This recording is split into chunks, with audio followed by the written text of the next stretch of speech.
हरखू जब राम सिंह के पास पहुंचा तो मालूम हुआ कि कमल अब तक घर नहीं पहुंचा है। इस बात को लेकर घर में सभी परेशान थे क्योंकि उसको अब तक आ जाना चाहिए था। फिर 2-3 घंटे और भी जाने पर भी जब वह घर नहीं पहुंचा तब पुलिस में रिपोर्ट दर्ज कर उसकी तलाश शुरू की गई। पुलिस थानों से चारों ओर सिपाही भेजे गए, चप्पे चप्पे को छान मारा गया और तभी गांव से आधा किलोमीटर दूर झरने के पास एक पुलिस वाले को सोने की अंगूठी मिली जिस पर कमल नाम लिखा हुआ था। इस खबर के मिलते ही राम सिंह हरकू और अपने आदमियों के साथ झरने पर आया और उस अंगूठी को देखते ही बोला, यह तो मेरे बेटे की अंगूठी है, लेकिन यह अंगूठी यहाँ कैसे आई? कहीं जरूर कुछ गड़बड़ है। लेकिन आसपास पूरे क्षेत्र की तलाशी लेने के बाद भी कमल का कुछ पता नहीं चल सका। राम सिंह बेहद परेशान था कि कमल यहाँ आने के बाद कहाँ गायब हो गया, उसे जमीन निगल गई या आसमां। तभी हरखू ने कुछ हड्डियां देखी जो इंसानों की मालूम होती थी। यह हड्डियां वही थी जहां कमल की अंगूठी मिली थी। कुछ हड्डियों पे तो खून भी लगा था। ये देखकर वह तेजी से चिल्लाया, मालिक ये देखिए, इन हड्डियों पर ताजा खून के निशान हैं और ये हड्डियां किसी इंसान की हड्डियों जैसी मालूम होती हैं। हरखू के इस तरह चिल्लाने पर राम सिंह और सारे पुलिस वाले आ गए।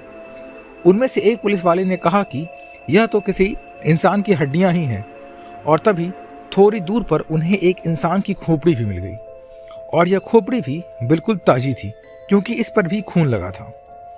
अब यह देखकर सभी को विश्वास हो गया कि शायद कमल को किसी जानवर ने खा डाला और यह देखकर हरखू अपना सर पकड़कर बैठ गया और बदहवास सा हो गया क्योंकि उसे मालूम था कि कमल उसी का बेटा है।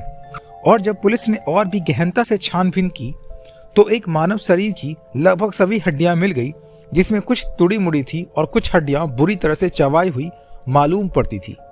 कमल को किसी जानवर ने खा लिया, यह दुखदाई खबर पूरे गांव में आग की तरह फैल गई। लेकिन किसी के कुछ समझ में नहीं आ रहा था कि इस गांव में अचानक ऐसा कौन सा जानवर आ गया जिसने एक इंसान को इस बुरी तरह से नोच कर खाया है जिससे कि उसके हड्डियों के सिवा कुछ भी ना बचा। जमींदार राम सिंह के पास पैसे की कमी नहीं थी। उसने कमल के हत्यारे को पकड़ के लाने को 10,000 रुपए देने की घोषणा की। लेकिन यह कितनी विचित्र बात थी कि सिर्फ 10,000 कर्जा देकर जिस जमींदार ने जोखू के पूरे परिवार को तबाह कर दिया, उसका जमीन जायदाद सब कुछ छीन लिया, बेटे से बेगारी करवाई और एक एक पैसे के लिए उन्हें मोहताज कर दिया, उसकी बीवी को अपनी हवस का शिकार बनाया, आज अपने बेटे के कातिल को ढूंढने के लिए सिर्फ 10,000 देने की घोषणा की थी। यही अंतर होता है अपने में और पराये में।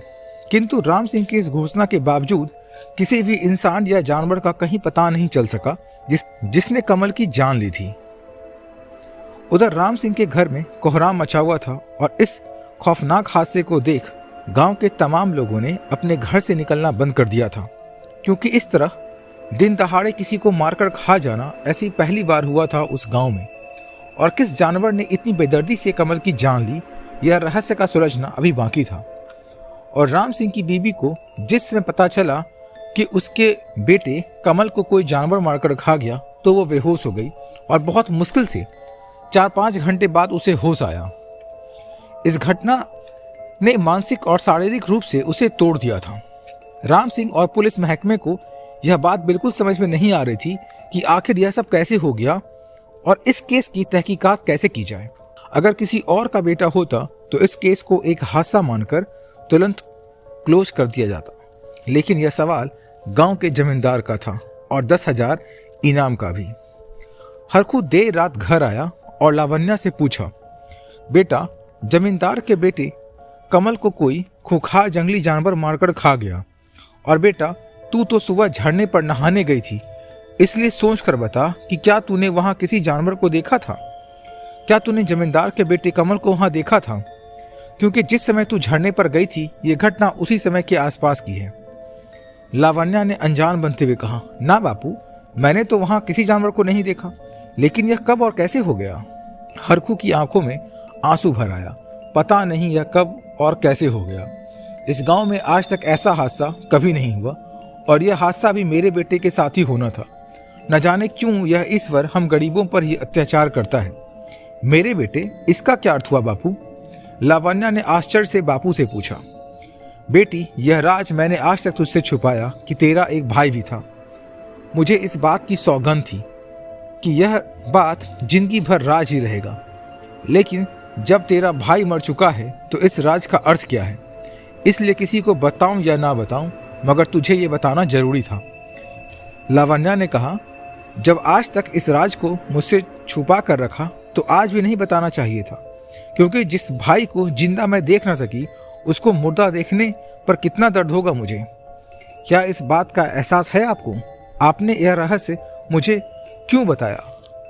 आपको यह रहस्य मुझे नहीं बताना चाहिए था बापू, क्योंकि यह बहुत ही दुखदाई खबर है। हरकू ने कहा, मगर यह सच्चाई कभी ना कभी तो तुझको पता चल ही जाती, और तब मैं तेरा और भी बड़ा अपराधी होता।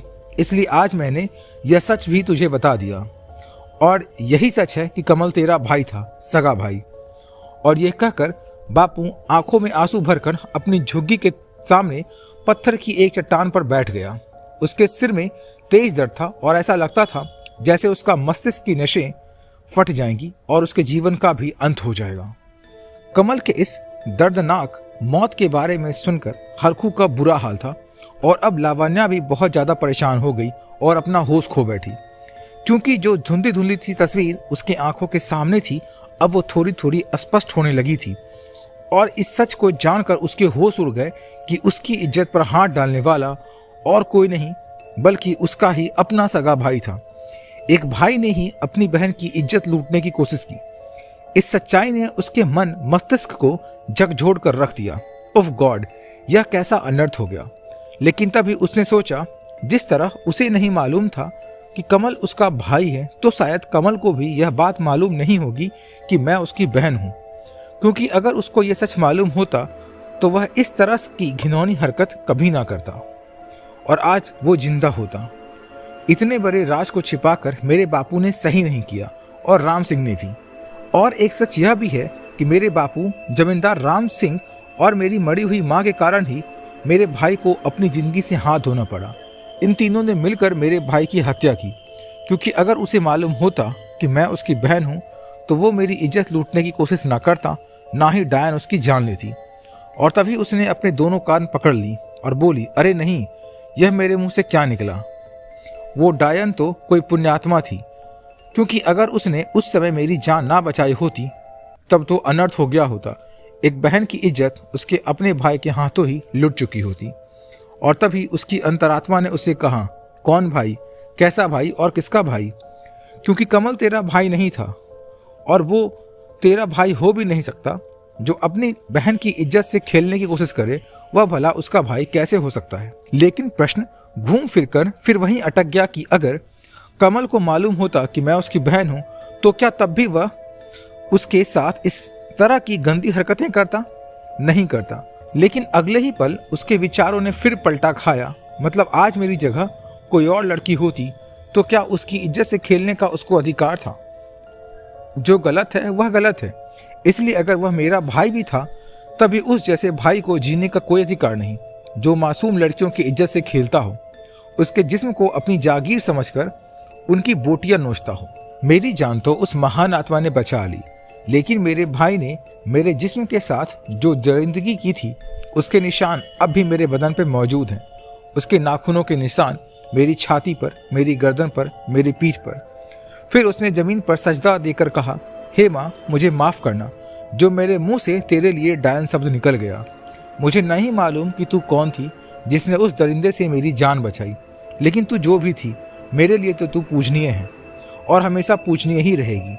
फिर वो बापू के बारे में सोचने लगी, क्योंकि वह इस समय इतने दुखी थे कि मानो उनके जिस्म में जान ही ना हो। इस समय उनका हृदय विदीर्ण हो रहा था अपने बेटे की मौत पर। लेकिन उन्हें क्या मालूम कि उनके बेटे ने कितना घोर पाप करने की कोशिश की थी, और जिस दिन भी उन्हें अपने बेटे की सच्चाई का पता चलेगा उन्हें भी खून के आंसू रोना पड़ेगा और शर्म आएगी कि उन्हें अपनी इस औलाद पर, और वह उसे अपना पुत्र मारने से इनकार कर देंगे। लेकिन बापू इस समय इतने दुखी हैं कि उनके हृदय दर्द से फटा जा रहा है। और क्या मैं उनको कमल की सच्चाई बता दूं? क्या मैं उनसे बता दूं कि सुबह झरने पर जब वो नहा रही थी तब उसके भाई कमल ने उसके साथ क्या किया था? क्योंकि जब इस सच का पता उन्हें चलेगा तब उनको समझ में आएगा कि कि कमल की मौत पर दुखी होना सही नहीं है, भले ही वो उनका बेटा क्यों ना हो। बहुत देर तक इन विचारों में खोई रही और कब उसकी आंख लग गई उसे पता न चला। और जब उसकी आंख लगी तब उसको कुछ अजीब अजीब से सपने आने लगे। गुलामों पर राजाओं के निर्दय व्यवहार, किसी लड़की पर राजा के सैनिकों का अत्याचार, किसी युद्ध में निर्दोष सैनिकों के कटे हुए हाथ, किसी मजबूर अबला चिरहरण पर कुछ लोगों के ठहाके, किसी लड़की को शराब पिलाकर उसके नाजुक अंगों से खिलवाड़ और किसी बेबस महिला को चंद पैसों की खातिर उसके पति द्वारा ही कुछ दरिंदों के हाथ सौंपने वाला विभत्स दृश्य। और इसके बाद एक सशक्ति औरत का चेहरा, फिर उसका खौफनाक रुंदन और अंत में वही दर्द भरी चीख। और उस औरत की चीखें सुनते ही लावण्या की नींद खुल गई। उसने देखा बापू इस समय भी बाहर पत्थर पर यूं ही औंधे मुंह पड़े थे। एक बार तो उनको देखकर डर गई। उसने बापू बापू 2 बार आवाज लगाई और जब उनके बदन से कोई हरकत ना हुई तो भागकर उनके पास गई और उनको उठाने की कोशिश करने लगी, लेकिन वह तो मानो होश में ही ना थे। अब तक घबरा कर उसने उनकी नाक पकड़कर दबा दी और जब उनकी सांसों का आवागमन अवरुद्ध हुआ तो उनका दम घुटने लगा। लावण्या ने तुरंत उनको छोड़ दिया और उसके दिल में थोड़ी तकलीफ हुई अपने बापू को ये कष्ट देने के लिए, लेकिन वह खुश भी हुई इस बात की तसल्ली कर कि अभी वह जिंदा हैं। बापू ने लावण्या को अपने सामने देखकर कहा, क्या हुआ बेटा, नींद नहीं आ रही क्या? लावण्या ने कहा, मैं नींद में ही थी, लेकिन मुझे बहुत भयानक भयानक सपने आने लगे और मैं डर गई और डर के कारण मेरी नींद खुल गई। और बापू, मैंने अपने सपने के अंत में एक रोती हुई महिला को देखा, उसे दर्द में तड़पते देखा और उसकी चीखें सुनी और उस महिला की चीखें सुनकर ही मेरी नींद खुल गई।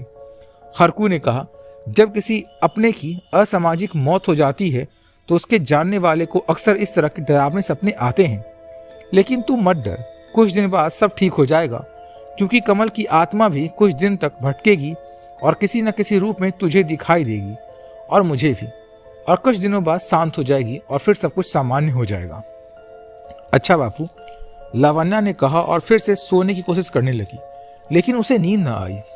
और उधर हड़कू की नींद भी उड़ चुकी थी, क्योंकि लावण्या ने जिस औरत के दर्द और आंसू का जिक्र किया था, जिसके चीखने की बात बताई थी, तो उसकी इन बातों को सुनकर अचानक उसके आगे उसकी माँ रमिया का चेहरा घूमने लगा, जिसके बारे में राम सिंह ने उसे बताया था कि उसने पहाड़ी से छलांग लगाकर आत्महत्या कर ली।